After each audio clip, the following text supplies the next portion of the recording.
Hi everyone, welcome back. Today we are duping the Natasha Denona Circo Loco palette using two of my favorite Juvia's Place palettes. The Natasha Denona palette costs $129 and these two palettes from Juvia's Place combined cost $25. You can get them in a bundle. This one here is the Magic Mini and this one's the Masquerade Mini, and together they're a $25 bundle. And Juvia's Place oftentimes has large sales, so I actually got mine for half that. I got both palettes for $12.50 total.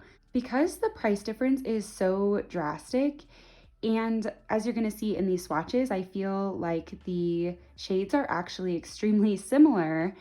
I feel like this is a really good dupe. Before we get started swatching, I just want to say a special welcome to anyone who's new to my channel. Hi, I'm Morgan. I am on a no-buy and low-buy journey this year in 2021, which really steers my channel content towards videos like this one, trying to find good alternatives and dupes within my own collection. I'm also working on my first ever project pan this year, so if any of that sounds interesting to you, please consider subscribing before you go today. And now let's go ahead and jump into these swatches. Okay, so I'm just going like left to right, top to bottom in the Natasha Denona palette so that my swatches will end up in the same order as hers. So first up in the Circo Loco palette is the shade Firework, which is a matte orange. And the closest thing that I have to that in either of these palettes is this shade right here, Zakia. So I'm gonna go ahead and go with that. The differences here are that the one in the Natasha Denona palette is definitely like a brighter, more vibrant orange. So there is Zakia from the Magic Mini, built up 2 times. Next up in Circo Loco is the shade Razzle Dazzle, which they describe as a metallic fuchsia on their website, but it looks a little darker than fuchsia to me on the swatch. It looks almost like a little bit more berry toned than fuchsia, but to get a color that looks as similar as possible to me, based on the swatches, I'm mixing together Calabar and Bori from the Masquerade. So I want kind of the brighter pink from Bori to show through, and then I'll put the shimmer from Calabar on top.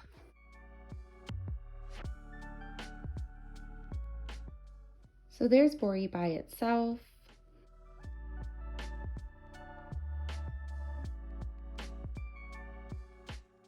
And then there's Bori layered with Calabar. Next up in the Circo Loco palette is the shade Acrobat, which is a matte deep teal.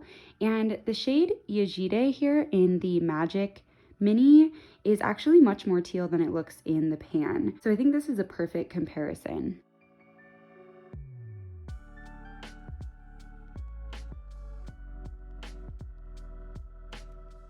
So there is one layer of Yejide, and you can see the undertones are pretty much perfect with the Natasha Denona version. Just keep in mind while I'm swatching today that these swatches I'm comparing to on the Natasha Denona Instagram and stuff are like professionally done swatches built up to their full opacity. So, you know, my swatches are not going to look quite as opaque or perfected, but the important thing here is that the undertone and the depth of the shadows is almost equivalent if I were to build this up with like 8 or 9 layers. So to give a slightly better idea, I built up Yejide in 2 layers there. The next one in Circo Loco is called Snow Cone, and it's a metallic silver blue. And again, here I feel like I have a spot on dupe. This shade Yamoja from the Magic Mini palette is like exactly that. It's a light, kind of icy blue shade.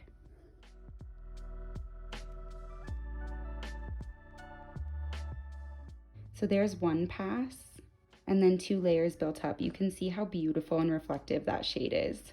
Next in the Circo Loco palette is the shade Cotton Candy, which is a matte pale pink. And this is where I do have to deviate just slightly.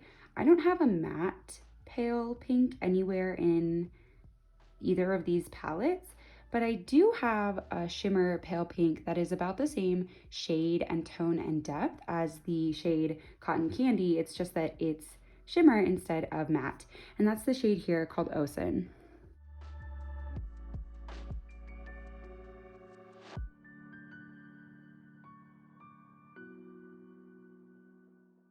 All right, so that pale pink there is the one that I think does the best job of duping the Natasha Denona version. We are only on row 2 and I'm already running out of space on my arm, so I'm gonna have to be very careful about how I swatch moving forward. So row 2 of the Circo Loco, the first shade there is Electric, which is a metallic cobalt blue, and I tested out quite a few different shadows in both of these palettes.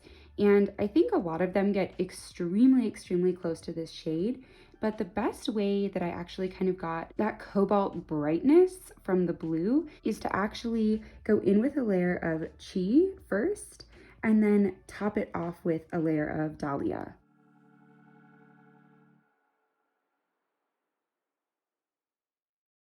So there's Chi on its own, and you can see it has just a slight purple undertone. So that's why I'm layering that more turquoise Dahlia shade on top. So I'm just kind of bouncing back and forth between the two. If you had, if you were actually kind of trying to do a look with this shade, you could just dip into both with your brush. So there they are layered. You definitely get that cobalt metallic. Next up in Circo Loco is the shade Grin, which is a metallic yellow gold, and the shade Nubia in the Magic Mini is a perfect dupe.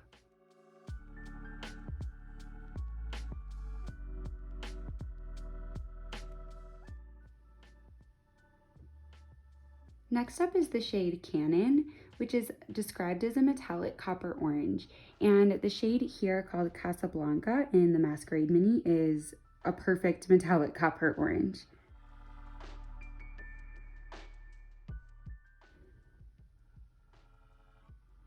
Next up is Flip, which is described as a metallic teal, and the shade here called Yara is like an exact shade and depth dupe, so I think it's a perfect candidate.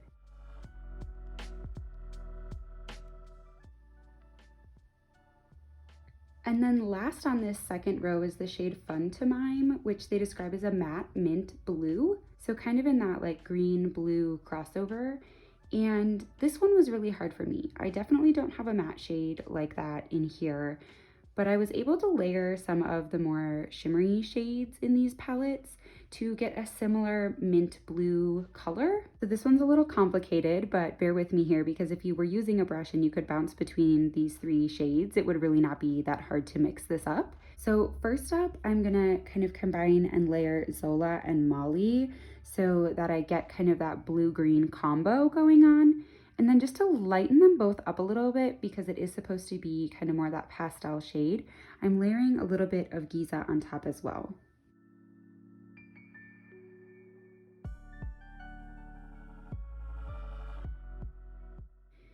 So there it is with just Molly and Zola together, and then I'll add Giza to lighten things up and get a little more minty.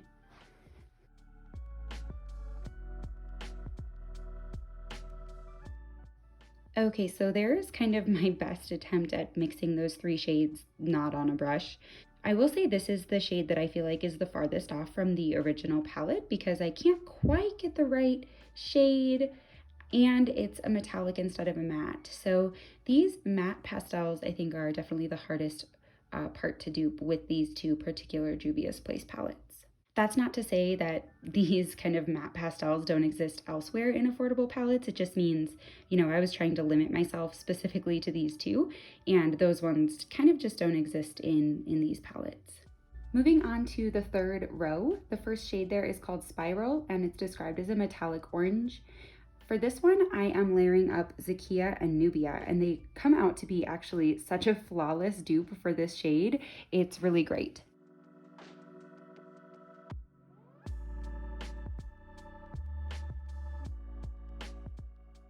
So just building up on top of Zakia with Nubia.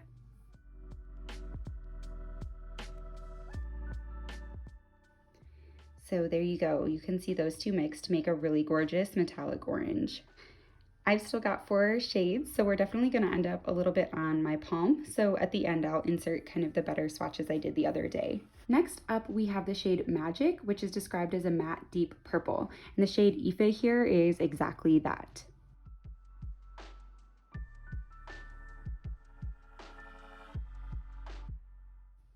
Again, I'm just building up a couple layers so you can really see like the full true pigmentation of these.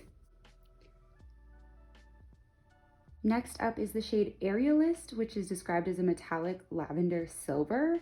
Again, I had to do a little mixing here, but I got down to essentially an identical shade that I absolutely love. And I did it by combining the shade Faso with the shade Giza.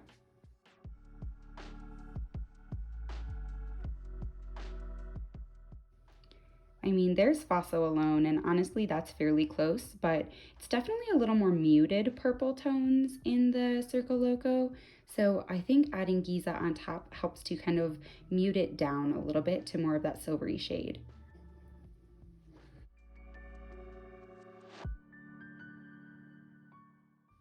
Yeah, look how gorgeous those are together. Second to last here, we have the shade Act, which is a metallic deep purple. And the shade Makeda from the Masquerade Mini is perfect for this. No mixing needed.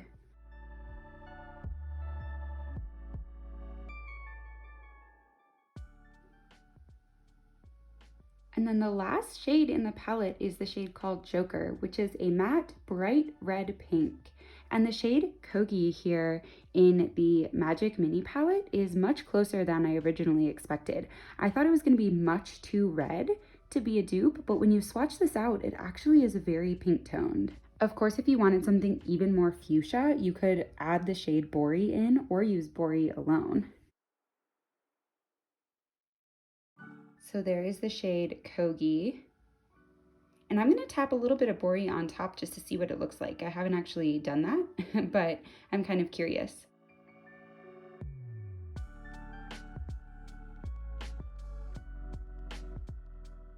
I don't know if you can really tell a huge difference on camera. I can certainly tell it's a little more fuchsia, but ultimately either one would be beautiful with this kind of color combination we've got going on and kind of add to the overall look.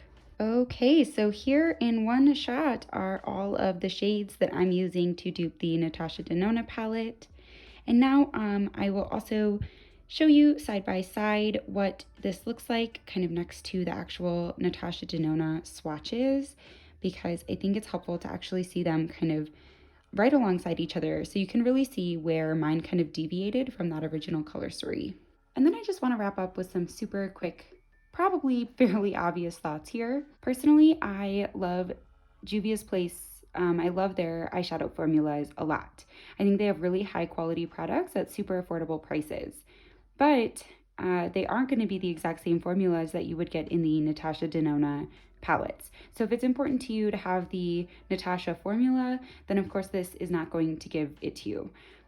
But I think for $100 less, more than $100 less, I should say, and the ability to have two palettes from a brand that I personally think has great quality, and the fact that you get a bunch of additional shades in these two palettes that I didn't even touch today. I mean, I barely touched anything in this lower half, and I didn't touch, a lot of these kind of like blue greens in here. I just think that for, $100 less, it's hard to go wrong with the Juvia's Place alternative. So ultimately, the purpose of this video is actually not to encourage you necessarily to buy either the Circo Loco or these Juvia's Place palettes. My intention here is actually more so to encourage you to look in your own collection before buying either of these options and see if you already have something that has the majority of the shades. And then say you're only missing one shade. So for example, like if I decided I really wanted like a matte mint blue, I could just go and buy that as a single shadow rather than purchasing the whole palette to get that one color I'm missing. So ultimately it's gonna of course come down to number one, do you need any of these options? Number two, if you decide that you do want one of these and you think it would add a lot to your collection and your happiness and your life overall, then I think the next question to ask yourself is, do you have $129 to spend on the Natasha Denona version if the formula is particularly important to you? Or would it make more sense to kind of explore this color story and these shades with a more affordable option that, in my opinion, is still great quality? And that answer is going to be different for everyone. And of course, I'm not here to tell you how to spend your money. I just wanted to point out the fact that Even though I wouldn't have bought the Circo Loco palette, I just personally don't want to spend $129 on a super colorful palette. I also think it's worth noting that I had the majority of those shades in my collection regardless, so even if I would have been extremely tempted by the Natasha Denona release, I'm not sure it would have been the best bet for me, even if I thought those were shades I was going to wear on a daily basis. Either way, regardless of kind of what value this video brought to the table for you, I hope you enjoyed it. I hope it made you think a little bit outside the box and take a look into your own collection to see what you may already have that could inspire you. If you did enjoy this video, I would greatly appreciate it if you would leave me a comment down below, like this video, and please consider subscribing before you go today. Thank you so much for watching, and I will see you next time.